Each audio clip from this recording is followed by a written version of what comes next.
जय महाराज जी की सभी भाइयों और बहनों को।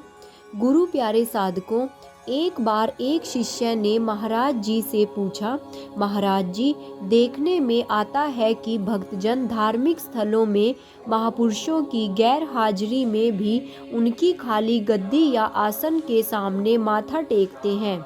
यही प्रथा मैंने आपके आश्रम में भी देखी है। क्या यह एक अंधविश्वास या अंधी श्रद्धा नहीं है?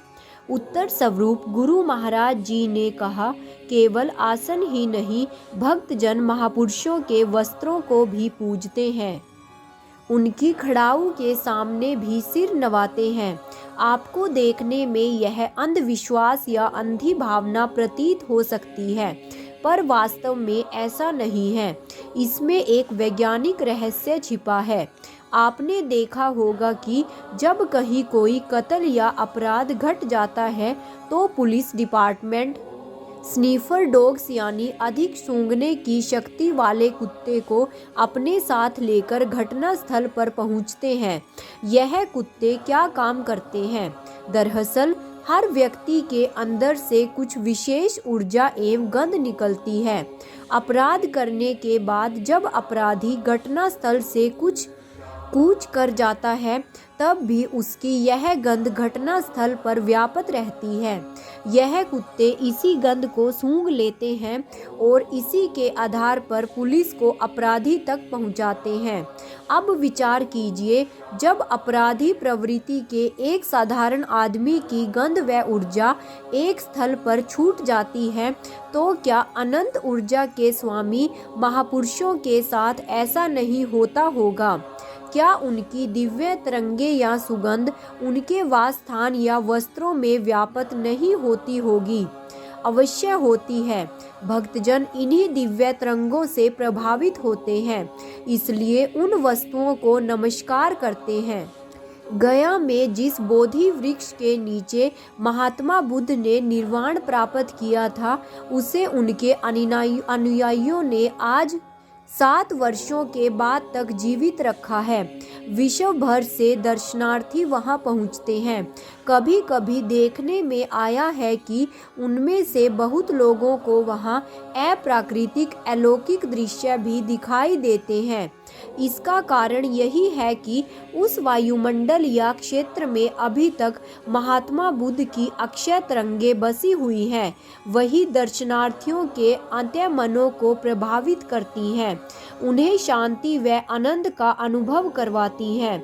अतः महापुरुषों से संबंधित स्थलों या वस्तुओं के सामने शीश झुकाना गलत या किसी प्रकार का अंधविश्वास नहीं है। जय श्री राम। एक बार गुरुदेव श्री आशुतोष महाराज जी अपने गायक शिष्यों के साथ बैठे थे।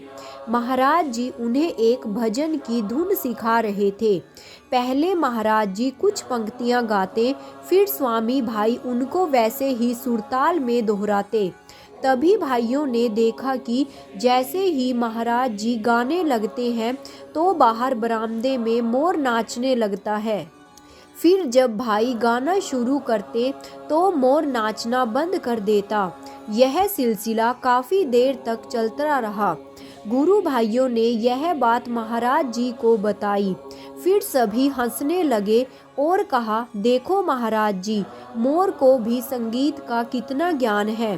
तभी तो जब आप गाते हैं तो वह खुशी से नाच उठता है और हम बेसुरों को सुनकर उसके पांव जम जाते हैं। इसके बाद सभी गुरु भाई फिर अभ्यास में लग गए। थोड़ी ही देर हुई होगी कि वह मोर दौड़ता हुआ महाराज जी के पास आया और महाराज जी के हाथ पर काट कर चला गया। यह देख सभी स्वामी के हृदय में ऐसी पीड़ा उठी जैसे मानो मोर ने उनके हाथ पर ही काटा हो। अब यह पीड़ा तो गुस्से में बदल गई।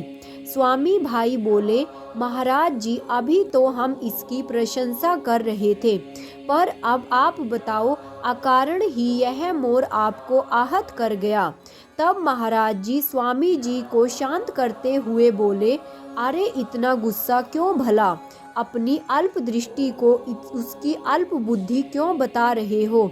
वह हमें काट कर थोड़े गया है। तुम सब तो गाने में व्यस्त थे और हम तुम्हें सुनने में, इसलिए हम में से किसी को पता ही नहीं लगा कि कब एक ततैया हमारे हाथ पर आकर बैठ गई। उस मोर ने दूर से ही यह देख लिया, इसलिए वह दौड़ता हुआ आया और उसे उड़ा ले गया। मोर ने हमें चोट नहीं पहुंचाई, बल्कि हमारी सेवा की है। यह सुनना था कि कक्ष में उपस्थित सभी गुरु भाइयों की आंखें नम हो गई और मन में यही भाव उठा, सारी सृष्टि, सभी जीव जंतु महाराज जी की सेवा में इतने तत्पर हैं, तो हम क्या उनकी सेवा करेंगे? जय श्री राम।